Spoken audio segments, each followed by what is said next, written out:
nosotros necesitamos alimentar una máquina eléctrica, llamemos máquina eléctrica a cualquier aparato, ¿no? Puede ser desde un sistema de iluminación, puede ser un reflector o un grupo de cargas de iluminación de una planta industrial o de sus casas, lo que sea. Puede ser, hablando de máquinas, también un motor de alguna máquina, como puede ser en sus casas, podríamos hablar de una heladera, un aire acondicionado. En una fábrica podríamos hablar de un torno, de una fresadora, en el cual, bueno, ustedes saben que de acuerdo al tipo de carga que estamos por querer alimentarla, hay que llevarle energía y hay que mantener, para alimentar esas máquinas o ese grupo de iluminación que queremos hacer, hay que llevarlo a través de conductores que no podemos agarrar y decir, bueno, quiero poner un cable para el aire acondicionado en mi casa y necesito llevarle alimentación, no puedo ir a la ferretería y decirle, deme un cable para el aire acondicionado.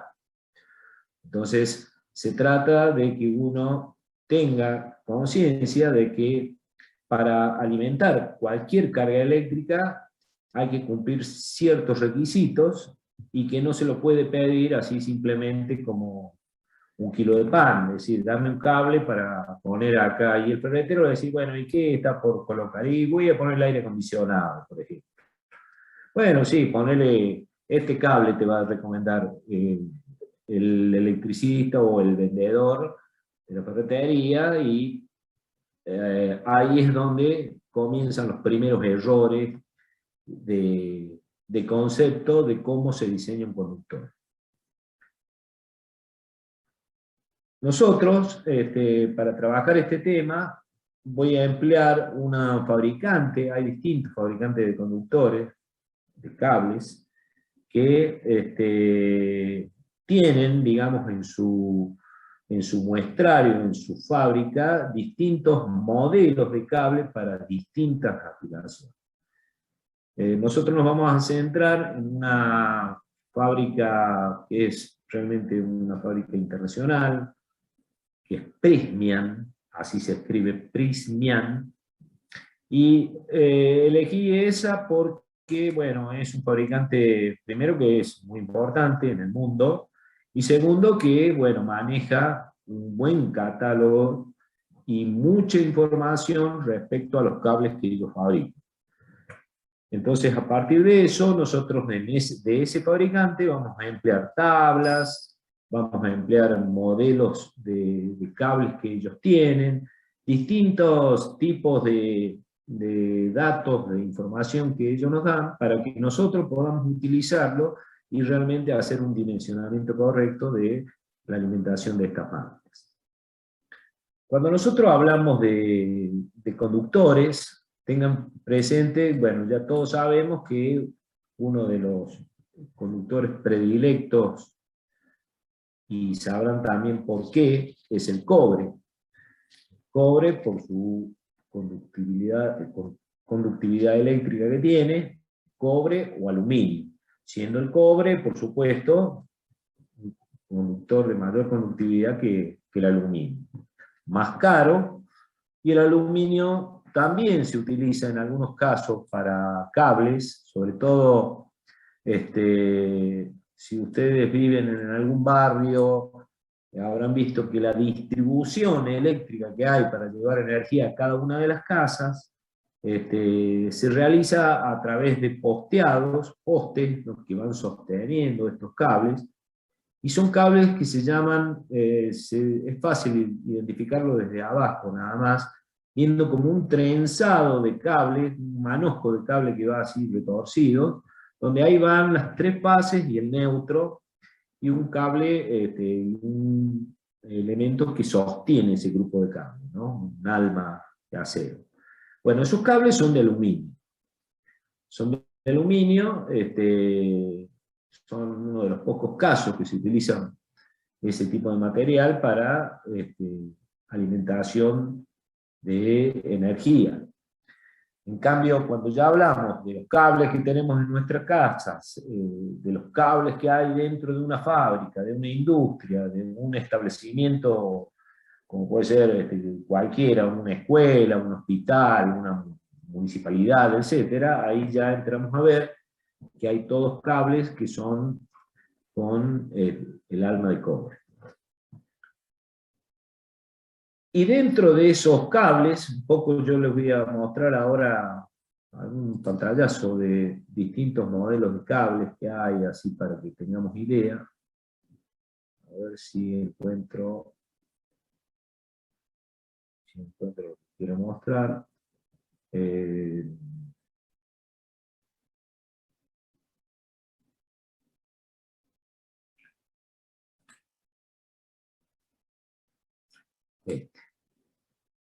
Bueno, acá tienen, por ejemplo, esto, fíjense que esto está sacado justamente de un catálogo de cables de la firma Prysmian. No sé si alcanza a ver ahí, hay como un sellito de agua donde dice Prysmian. Ustedes pueden entrar a esa página y bueno, de ahí se puede sacar mucha información sobre cómo se diseñan los cables, incluso hasta pueden bajar algún tipo de software que se utiliza para el diseño, para aplicar y determinar cuál sería una sección conveniente para una carga específica. También uno puede descargar gratuitamente, no está completo, o sea, pero es a carácter de prueba, ¿no? Incluso se lo puede utilizar para comprobar nuestros resultados que nosotros vamos a hacer manualmente. Bueno, acá tienen, por ejemplo, en estas estructuras de cables de energía, en principio lo que tenemos que concentrarnos es ver la parte por la cual va a circular la corriente, que es justamente el cobre, y fíjense cómo está compuesto ese tipo de cables, donde son como si fueran hilos de cobre que van ordenadamente formando como una espiral a medida que va el recorrido de su longitud. Y bueno, si uno pudiera ver con más detalle, acá no se ve tan bien, pero se alcanza a ver los puntitos de cable si uno hace un corte transversal acá en la parte de arriba. Entonces, esos hilos de cobre, su construcción de esa manera, conforman lo que nosotros denominamos una cuerda. Una cuerda de hilos de cobre que en su conjunto conformarán una determinada sección de conductor. Luego de esa parte metálica, lo primero que empezamos a encontrar, bueno, son ese famoso plástico, que quien ha visto un cable alguna vez se dará cuenta que tienen como un plástico encima, y que es lo que nosotros denominamos el aislante del cable. El aislante del cable es una parte tan primordial como la parte o el alma de metal. Aunque ustedes no crean, los aislantes que se colocan alrededor de los cables van a manejar alguna determinada temperatura, como es el caso del PVC, que estaba manejando temperaturas de trabajo hasta de 60 grados del cable, y otros tipos de materiales aislantes que son derivados del PVC. El PVC es policloruro de vinilo. Es un plástico de características, son plásticos deformables por el calor. Entonces, es el aislante, digamos, que más se utiliza en la mayoría de todos los cables. Pero tienen algunos inconvenientes que pueden, incluso cuando se calienta, se deforma. Al deformarse puede dejar el conductor al aire, y también si se llegara a recalentar de más, ya sea producto de, no sé, algún accidente, algún incendio, imagínense que se incendia una casa, se incendia un edificio, bueno, ese tipo de cables puede llegar a provocar, al quemarse, unos gases tóxicos que son muy dañinos para la salud. En cambio, otro tipo de aislante que nosotros podemos ver son los PVC reticulados, que pasan a ser plásticos que se llaman plásticos ya son termoestables de por sí, o sea, se calientan y no se deforman, mantienen su forma, y además permiten una temperatura de trabajo mayor que el PVC, en el cual se eleva de los 60 grados que podría trabajar un PVC hacia los 90 grados. Bueno, ese tipo de poliestileno reticulado conformado a partir del PVC toma características de mayor trabajo en temperatura y además de ser un plástico termoestable, como así también no puede llegar en algunos casos a manejar algún tipo de gases tóxicos de ese que hablábamos del PVC. Esos tipos de aislantes se llaman XLP, que hay varios tipos de aislantes. Generalmente los más mencionados y los más utilizados son justamente el PVC y el XLP. Bueno, entonces, de acuerdo al tipo de instalación que nosotros vamos a utilizar, habrá que usar un aislante u otro aislante. En estos casos, bueno, también se diferencian estos cables por su tensión de trabajo. Fíjense que acá hablamos de baja tensión, cables que se construyen de 450 a 750 voltios, para uso que nosotros vamos a darle será baja tensión 220 o 380, cables que ya estos también son para baja tensión, entre los 600 y 1100 voltios, pero también existen cables que son para ya transporte de energía en alta tensión, que pueden ser subterráneos, y que tienen características distintas, como estos que están conformados. Fíjense cómo estos cables van teniendo distintos grupos de aislaciones. Imagínense que este cable tiene que resistir humedad, a veces propia agua, incluso alrededor del cable, y que mantenga constantemente su aislación y que pueda trabajar a tensiones suficientemente mayores, tensiones de media tensión, entre los 13 y 33.000 kilovoltios. Bueno, así hay distintos modelos de cables, ¿no? Acá tenemos estos cables de trenzas de hilos muy finos, son cables muy flexibles. Cuando más finos son los hilos, más flexible se pone el cable para ciertos tipos de usos, como pueden ser grúas. Acá tenemos, por ejemplo, un cable muy usado a veces en industrias o para algún tipo de aplicación donde tengamos que llevar las tres fases y el neutro. Por eso son 4 hilos, se llaman tetrapolar, donde el cable amarillo y verde que están viendo ahí, ese es el cable que se identifica siempre como tierra. Entonces podemos llevar las 3 fases y la tierra. Estos cables se llaman tetrapolar, el que tienen al lado bipolar, acá hay un tripolar, y así sucesivamente. Bueno, entonces, en esos cables se debe tomar en cuenta las características que tienen. Entonces, en forma resumida, acá lo tienen, niveles de tensiones, de baja tensión o alta tensión, el material del conductor, fíjense que hablábamos recién de cobre o aluminio, la flexibilidad, que está relacionado con el diámetro de los hilos de cobre que van conformando esa cuerda. Cuando más finito, se convierte en un cable más flexible. ¿Okay? El material aislante, que es el que cubre el cobre, hablemos de PVC o XLP en forma genérica, ¿no? Dos tipos de aislantes. ¿Cómo se comportan frente al fuego? Eso está dado de acuerdo a los niveles de seguridad que uno quiere dar realmente a una instalación.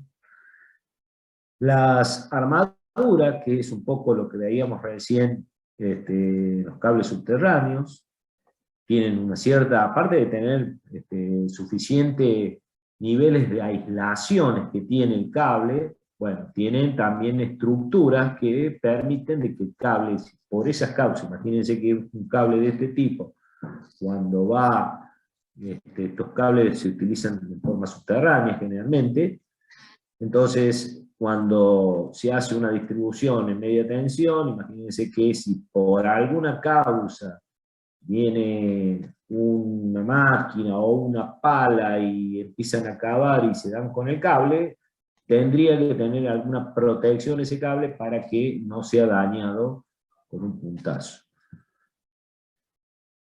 Bueno, y después, bueno, los materiales que se utilizan para la cubierta del cable es todo lo que rodea el cable mismo, es toda la parte negra, esta blanca, en esta violeta, en esta negra, bueno, esa es la cubierta del cable. ¿Qué material es la cubierta? Las cubiertas generalmente son todas de plástico, de PVC. Ah, de PVC también. De PVC, sí, sí, sí, todo se utiliza acá, el PVC. Bueno, en lo que se relaciona al metal conductor, entonces hablábamos de cobre, aluminio. Ahí está una comparativa en la conductividad. El cobre podríamos darle el 100%, ya que es material por excelencia en conductividad, por lo menos para transmisión de energía. Por supuesto que hay materiales de mayor conductividad que el cobre, como es el oro, por ejemplo, que eso, bueno, ya es una excelencia, pero no vamos a poner cables de oro. Y la relación de conductividad, uno tiene el 60 con respecto al cobre, en el caso del aluminio.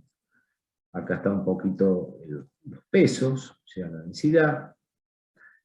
Y, bueno, acá se va haciendo algunas comparativas del aluminio versus el cobre. Bueno, esto lo pueden ver, veanlo tranquilo, para no ir repitiendo un poco lo que está acá, ¿no?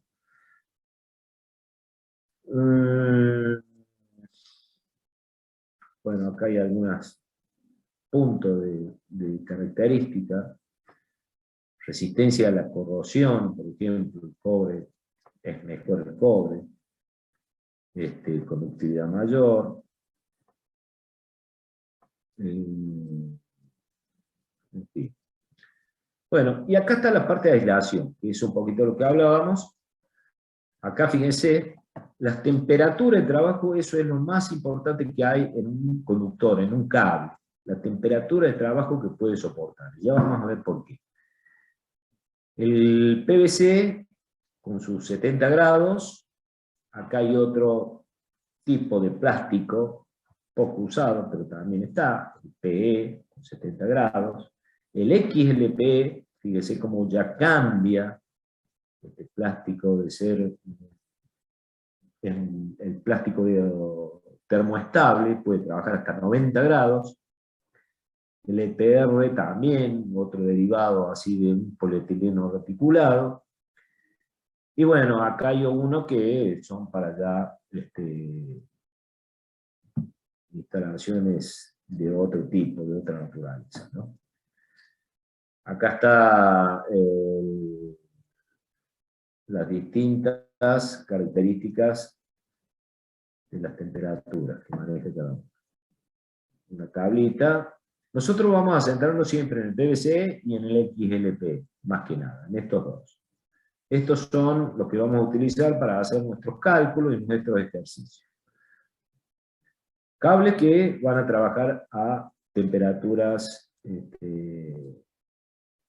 distintas. ¿Ven? Bueno, acá esto empiezan los catálogos, cómo comienzan los catálogos que van a ver ustedes en el fabricante Primero le dan una descripción general, para qué tipo de cosas se va a utilizar, o sea, da una recomendación, cable para instalaciones fijas, residenciales, industriales, cable de cobre, flexible clase 5, aislación de PVC, tensiones de trabajo, bajo qué normas irán, que son las normas para cables del tipo de PVC, la NM 247-3.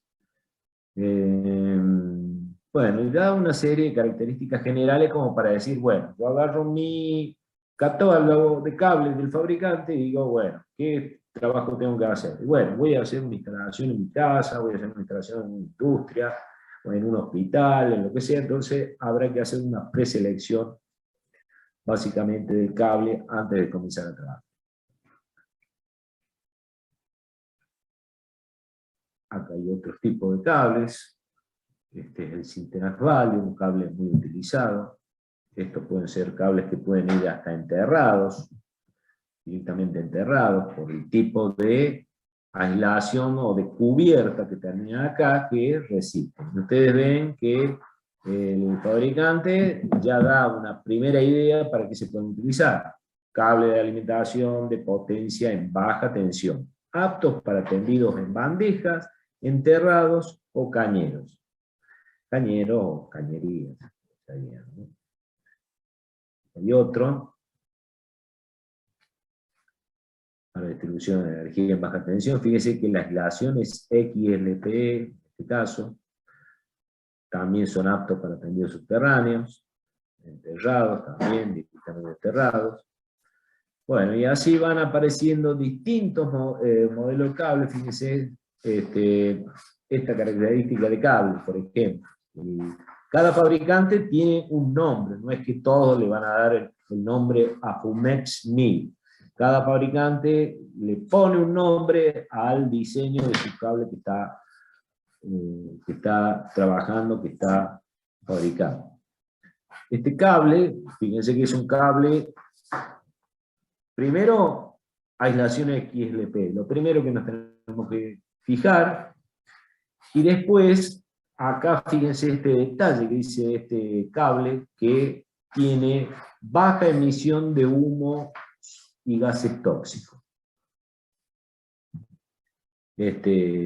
Para alimentación de potencia, en baja tensión, y tendidos básicamente en bandejas. ¿Qué es el tendido en bandeja? Bueno, esto lo deben haber visto en algún lado, ustedes en la misma facultad, incluso a veces sobre la pared suele haber unas bandejitas así de chapa, que parecen color aluminio, pero no lo son, son de chapa, que van apoyadas sobre la pared y generan una bandeja donde directamente el cable se lo coloca arriba de la bandeja. Entonces uno queda el cable en una cierta altura y el cable ahí se van haciendo todos los tendidos eléctricos, por supuesto que va recorriendo todas las orillas para llegar hacia un determinado lugar.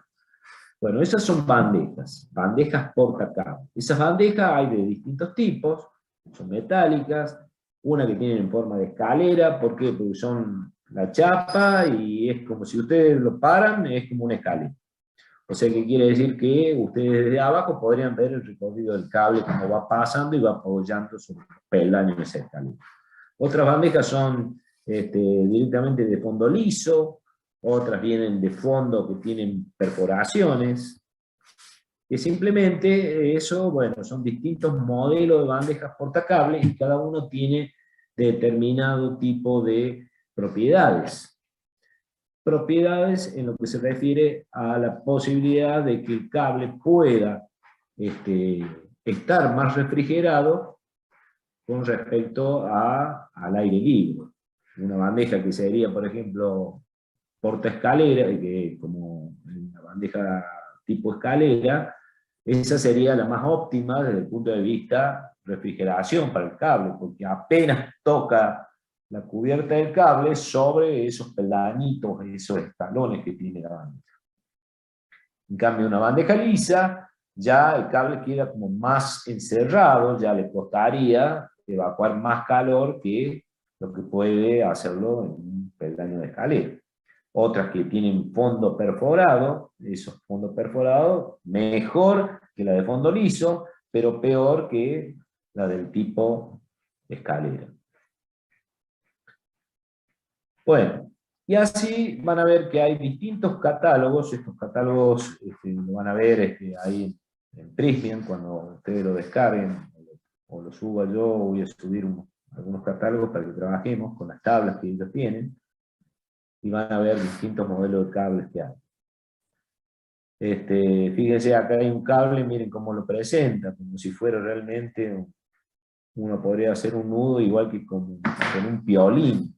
Está queriendo decir la flexibilidad que tiene ese cable, ¿no? Son cables, evidentemente, que tienen hilos de cobre muy finos, como decimos a veces. Sí, ahí, profe, disculpe. Sí, me tocó trabajar personalmente con cables Prisma en lo que es instalación de mi casa y la forma en que se deslice la lubricación el aislante que tiene, nada que ver con un cable normal, digamos. Sí, sí, Es sí, impresionante eso la calidad que tiene. es seguramente, claro. Sí, hay cables que ni siquiera marca tienen incluso, que esos generalmente los que venden en ferretería ni marca tienen. Y bueno, evidentemente que en principio ni siquiera cumplen con las normas IRA. Pero bueno, a veces por cuestiones de costo, porque no conseguimos otra cosa, tiene que caer en ese tipo de cables. Bueno, también se cometen errores cuando uno va a colocar los cables eléctricos. Por ejemplo, acá están mencionados algunos tipos de cables, como dice, utilizar cables normales para instalaciones sumergidas de forma permanente. O sea, no puedo ir a comprar, ya sabemos que el plástico es un material que tiene una cierta aislación al agua, pero no podemos meter un cable de cualquier tipo si sabemos que va a haber agua entre medio. Entonces, para eso habrá que buscar el cable adecuado.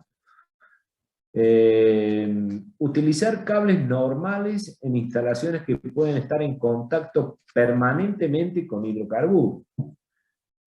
Sabemos que el PVC tiene una cierta resistencia a los hidrocarburos, pero no cualquiera, o sea, tienen que estar preparados con algunos aditivos para lograr y poder ser usados en estos casos, ya que esos tipos de cables, qué sé yo, puede ser en una industria donde, no sé, se maneje algún tipo de hidrocarburo, aceite, grasa, cosas así. Utilizar cables para instalaciones fijas, como el caso Sintanés Valio, Retenaz Valio, Apumex 1000, en redes aéreas a la intemperie. Uno lo ve bonito el cable, resistente, dice, bueno, si este cable yo lo puedo enterrar, como puede ser este Sintanés Valio, si lo pongo al aire no tiene que pasar nada, pero sabemos los problemas que ocasionan las radiaciones ultravioletas sobre los plásticos. O sea, produce ese resecamiento hasta que se termina destruyendo.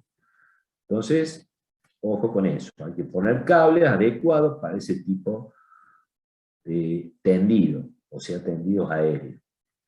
Utilizar cables para uso móvil, tipo taller, para uso en máquinas con movimientos continuos. O sea, en el caso de las grúas, cuando hay una grúa, ustedes ven que la grúa sube, baja, y bueno, hay cables que tienen que alimentarse y se están moviendo constantemente. No podemos meter cualquier cable porque va a terminar seguramente cortándose por fatiga. Entonces, hay que buscar un cable que tenga un cierto grado de flexibilidad para poder manejar ese tipo de casos. Y bueno, por último, utilizar cables diseñados para usos móvil, tipo taller, en instalaciones fijas. Sería un despropósito. Por supuesto que los cables que son para uso móvil son más caros que los otros cables, por su tipo constructivo, el perfilado del cobre es mucho más pronunciado. Entonces, no podríamos usar ese cable para meter en una instalación fija, sería derrochar plata, ¿no? Por eso entonces les decía que hay que tener en cuenta rápidamente el catálogo del fabricante, leer la primera especificación que te da, antes de ver si la sección, toda la parte eléctrica, hay que ver para qué se va a utilizar ese tipo de cable. Bueno, y para terminar un poquito esta introducción, vamos a comentar entonces cómo vamos nosotros a tomar el cálculo necesario de sección de cobre de un conductor para una aplicación en particular que queramos realizar. Y para hacer ese cálculo de secciones, nosotros vamos a basarnos en estos 4 criterios que vamos a tratar de cumplir de forma simultánea. O sea, uno de los criterios que no se cumpla, entonces inmediatamente queda descartado y tendríamos que tomar medidas para que todos al mismo tiempo cumplan esos criterios nombrados acá en esta lista. Y entre los criterios que vamos a ver, el primero, que es por acá, en este orden, incluso lo vamos a trabajar, comenzaremos con el criterio de máxima corriente admisible o de calentamiento. Seguiremos por el criterio de caída de tensión admisible, criterio de corriente de cortocircuito admisible, y bueno, por último, criterio de secciones mínimas admisibles por norma. O sea, hay casos donde realmente la corriente va a ser baja, un cálculo nosotros nos va a determinar de que tendríamos que poner una sección de 0,5 milímetros, por decir algo. Entonces, o de 1 milímetro. Entonces ahí tenemos que directamente tomar la mínima sección que se debe colocar por norma para que el diseño quede correctamente tomado. ¿Qué hora es? Bueno, este criterio de máxima corriente, vamos a hablar un poquito ahí. Nosotros estábamos diciendo de que el cable, hablábamos recién de los aislantes. Ustedes decían, pensarán, pero un cable a 90 grados, un cable a 60 grados, los cables se calientan. Los cables se calientan por el simple hecho del pasaje de la corriente eléctrica a través de ese conductor, y ya nombramos que ese conductor, por más que va a ser un conductor de corriente específicamente, va a tener una resistencia interna. O sea que un cable, ya lo mencionamos en alguna ocasión, creo que incluso hicimos un ejercicio por ahí en trifásica, considerando la resistencia o la impedancia del cable. Entonces un cable siempre nosotros lo vamos a poder representar por elementos de parámetros concentrados, como una resistencia, una bobina en serie, una XL. Incluso también podríamos hablar de hasta cierto grado de algún capacitor, ¿no? Porque imagínense, un cable al lado de otro existe, siempre va a existir, sobre todo, recuerden que vamos a pasar en una instalación monofásica, nada más entre vivo y neutro, hay una cierta capacidad que todo esto conformará un circuito que, bueno, habría que tenerla en cuenta según las longitudes que haya, cuánto será este valor capacitivo. Pero básicamente, la R y la XL son valores que ya incluso el fabricante, cuando te dice, este cable tiene tanto valor en ohms por kilómetro y en ohms por kilómetro de reactancia inductiva. Por lo menos estos dos factores el fabricante ya te lo está mencionando. Pero un cable siempre lo vamos a poder, a lo sumo, llevar a un circuito eléctrico, como el que está dibujado ahí, de parámetros concentrados de resistencia y reactancia. Entonces, cuando pasa la corriente por ese cable, y acá, evidentemente, esta resistencia, aparecerá el I cuadrado R, que es justamente el calor que se empieza a engendrar por ese paso de esa corriente. Y ese calor, una vez que tienen ustedes un cable, y yo lo voy a poner acá, vamos a hacer, suponete acá, una sección de cobre, y dentro de esa sección de cobre, lo que vemos acá externamente será el aislante.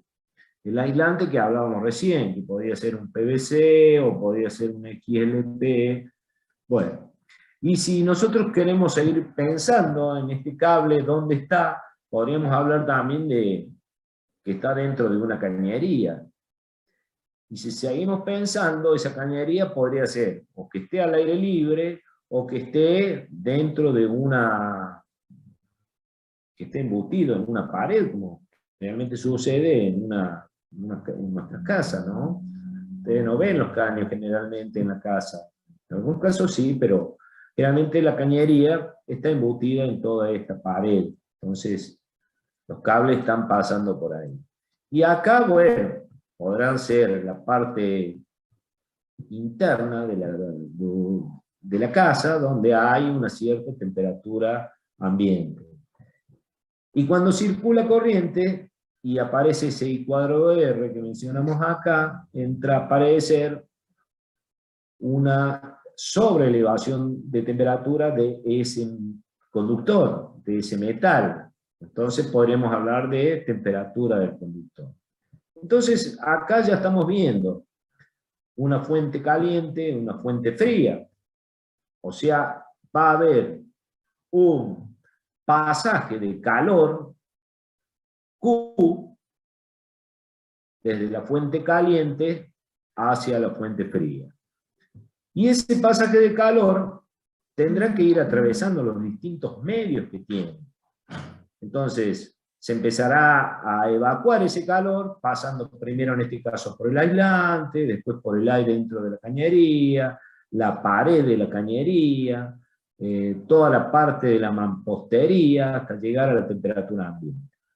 Y de esa manera se produce ese flujo de calor que lo podemos nosotros asimilar o crear una analogía desde el punto de vista de la ley de Ohm eléctrica, que ustedes saben que una corriente dice que era igual a la tensión dividido la resistencia.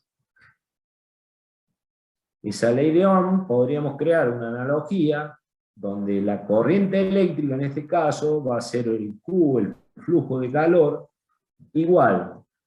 La tensión aplicada, y bueno, será la diferencia de temperatura del conductor menos la temperatura ambiente, o sea que ahí tenemos una diferencia de temperatura, dividido la resistencia térmica de los medios que tiene que atravesar ese flujo de calor. Este Q estamos asimilando como si fuera un I, ¿verdad? La diferencia de potencial como una diferencia de temperatura y la resistencia óhmica como una resistencia térmica. Esa es la analogía que estamos haciendo. Entonces, en definitiva, tendremos el punto caliente, pongo acá, que es la que se genera dentro del conductor.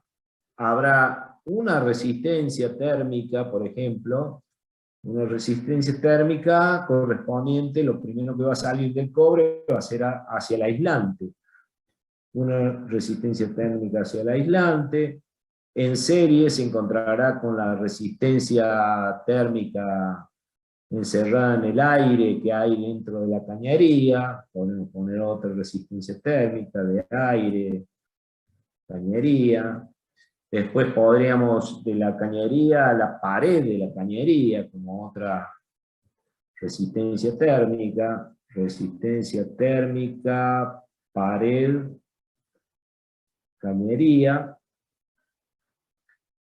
Y, o sea que estamos acá en este punto, estamos viniendo con el calor que va atravesando los distintos medios.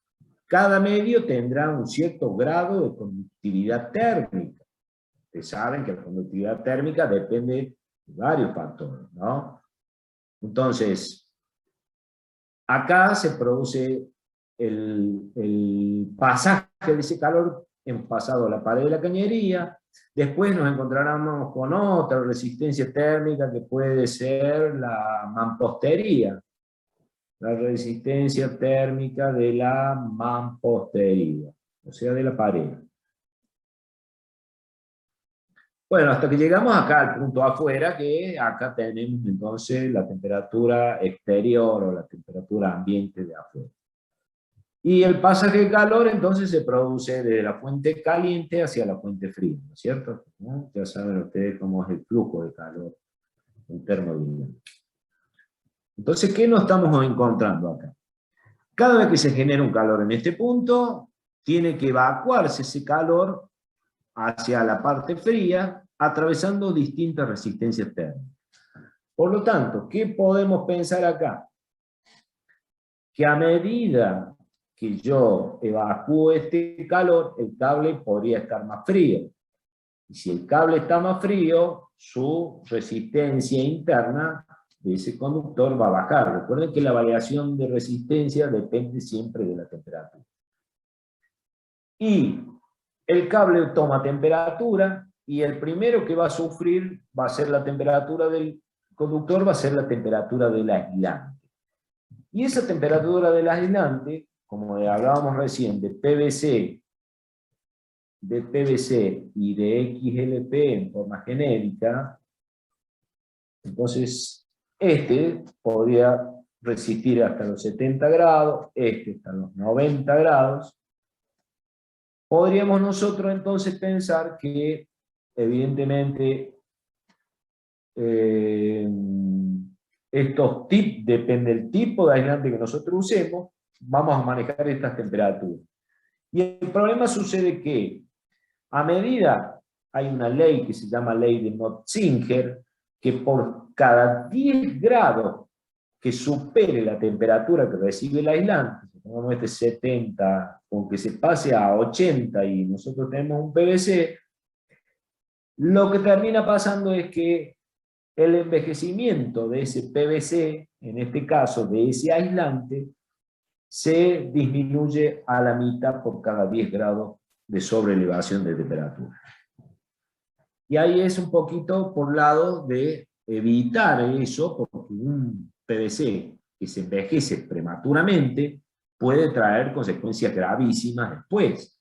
Uno cree que lo tenemos bien al aislante, pero lo que termina sucediendo es que el aislante ya se envejeció, se produjeron cortocircuitos. Recuerde que dentro de esta cañería acá habrá otro conductor que va acá al lado, que está tocando, podrían unirse o podría tocar la parte metálica con la parte del conductor de cobre y se aparecen los famosos cortocircuitos que terminan generalmente generando incendios, ¿no? Entonces, eso es muy importante a tomar en cuenta. Entonces, para concluir un poquito este primer punto, y ya nos vamos, vamos a decir que el cable necesita que esté constantemente refrigerado para poder llevar cierta cantidad de corriente a través de la sección de cobre. Y para que lo tengan un poquito grabado esto, yo les pongo un ejemplo muy sencillo. Imagínense que nosotros tomamos una sección de cobre que hemos diseñado para pasar tantos amperes, y que ese cable, bueno, tendrá una estructura de distribución por cañería, así como hemos dibujado acá. Pero la temperatura ambiente de ese cable, imagínense que hacemos una instalación en Formosa, donde generalmente las temperaturas por allá son bastante elevadas, ¿no? Entonces, el salto térmico este va a ser mucho más chico y por lo tanto el cable no va a poder aguantar la sobrelevación de temperatura. ¿Por qué? Porque este flujo de calor va a ser mucho más chico. Debido a que esto es alto, entonces no va a haber una evacuación de calor. Pero si ese mismo cable que está en Formosa, yo me lo llevo a la Antártida, por ejemplo, ese mismo cable, acá esta temperatura ambiente va a ser muchísimo más chica. Por lo tanto, va a haber una gran evacuación de calor constante en el cable. Terminamos concluyendo de que para una misma sección, donde uno lo colocamos en Formosa y el otro lo colocamos en la Antártida, el cable podría llevar más corriente cuando está en la Antártida que cuando está en Formosa. Simplemente por la temperatura, la evacuación de calor que se produce del cable hacia el exterior es más fácil en la Antártida que en Formosa. ¿Sí? O sea, un mismo cable, una misma sección, una misma corriente, el cable se va a calentar menos en la Antártida. Y por lo cual, podríamos ahorrar costos de secciones si nosotros tenemos una buena evacuación de calor para el cálculo de la corriente admisible que va a soportar. ¿Ok? Bueno, eso es una pequeña introducción. referido al primer criterio, criterio de máxima corriente o de calentamiento. Siempre tenemos en cuenta el calentamiento del cable. ¿Ok? Cuando menos se calienta, más corriente puede llevar. Bueno, muchachos y muchachas, nos vamos, ¿les parece? ¿Seguimos la próxima clase con todo esto? Sí, profe, mejor. Mucha info. Bueno, profe. Sí, profe. Bueno, buen fin de semana para todos. Sí. Ahí usted dice que el cable necesita también tener en cuenta la evacuación de calor. O sea que los cables que teóricamente están calculados, por ejemplo, cable de 2 milímetros, está calculado creo que tiene un número, no me acuerdo bien, pero 16 amperes. Eso tiene que ver eso también tiene que ver con el tema de la evacuación de calor. O sea, esos 16 amperes que está calculado el cable, teóricamente por el fabricante, no te garantiza que eso sea los 16 El fabricante amperes. te dice que pasa 16 amperes a cierta temperatura. ¿Ok? A cierta temperatura. Te lo da a una temperatura. O sea, por eso yo digo, ese cable, si yo lo llevara a otro lugar donde va a haber una evacuación más grande, ese mismo cable que dice 16 amperes que puede soportar, podría soportar 20 amperes si lo pongo en la Antártida. Un ejemplo así que te doy, para que más o menos sirva la idea. O sea, no solamente vamos a depender de la sección, sino que depende de la evacuación de calor que va a tener ese cable. Bien, bien. Ahí me llevo ese concepto que lo tenía asociado más a lo que daba el fabricante y al diámetro del cobre que a esto de evacuación de calor que está bueno. O sea, ya. Así que gracias, profe. Ya lo vamos a ver después cuando entremos a las tablas y entremos a manejar todo esto. Quedamos así, chicos. Bien. Hasta la próxima semana seguimos con el tema. Gracias, profe. Saludos. Chao, profe, gracias. Chao, profe. Gracias, profe. Gracias, profe.